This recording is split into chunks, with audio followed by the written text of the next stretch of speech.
Welcome back again to another episode of Beyond the Bima and Get to Know Rabbi David with my co-host Matt B. Glad you're with us. How are you today, Matt? I'm good. My fourth grade Hebrew kids call me Mr. B. Mr. B. Mr. B. Okay. So we've covered a lot of different areas. You know, the one thing we haven't really spoken about is Jenny. And maybe just start with, how'd you two meet? So we both did something called Avodah, the Jewish Service Corps, which is like a Jewish AmeriCorps. You live in a house and then you're working in a nonprofit. I was in New Orleans. Jenny was actually in Washington, D.C.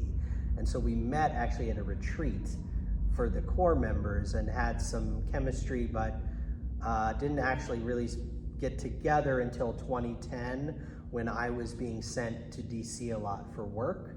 And we sort of reconnected there, and then we're long distance for several years before finally living together in Philadelphia.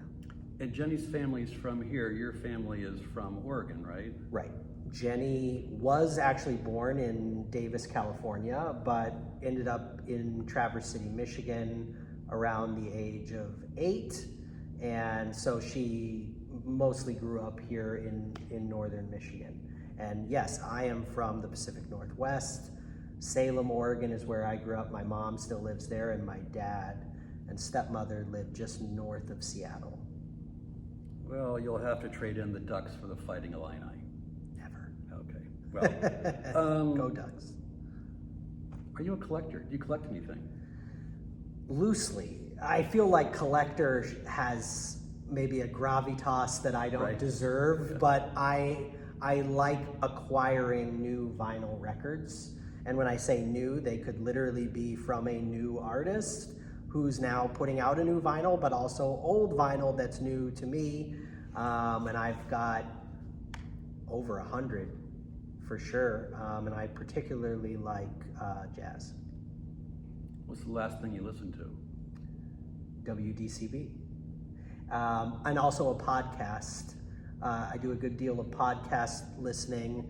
This one happened to be a Jewish podcast called Judaism Unbound, and they were interviewing Dr. Laura Yars, who is at Michigan State University, and she wrote a new book called Jewish Sunday Schools, Teaching Religion in the 19th Century, which is both a history of Sunday schools, but really it's getting into like, what does it even mean to be a Jew?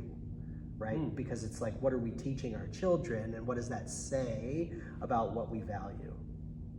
Interesting. Yeah. You have any hobbies? Eating, thinking about what I'm going to eat. No, sometimes I wish I had a hobby or a craft or something that like that, but I don't know, I guess I would say reading, which I do try to do and to read for pleasure, not just professional development. We'll hold that thought on eating. I think we can come back to that in another episode. Like, that just generates a lot of ideas and questions. Perfect. Let's do it. I'm sure you're an avid reader, and I presume you're one of those people who has a stack of books by your bed? Yes, Yeah. Jenny's the same way too. She may even be a greater violator of the book stack than me, but she's better about reading one book at a time. I'm reading like 3 books right now. One I'm reading for a work reason. It's called Beyond Chrismica, the Christian-Jewish interfaith family in the United States.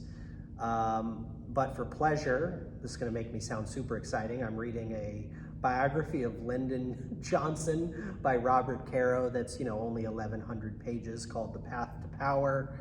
And every year before the high holidays, I try to read a book by Rabbi Alan Liu, Zichrono Livracha, may his memory be a blessing, called This is Real and You Are Completely Unprepared. So just some light reading in my off time.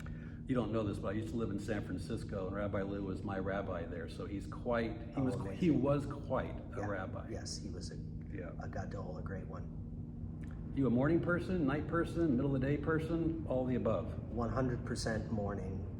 I used to want to be a night person, and I'm just not. I'm an early bird. Well, since we're just beyond the Bima, do you favor big talit or small? Big.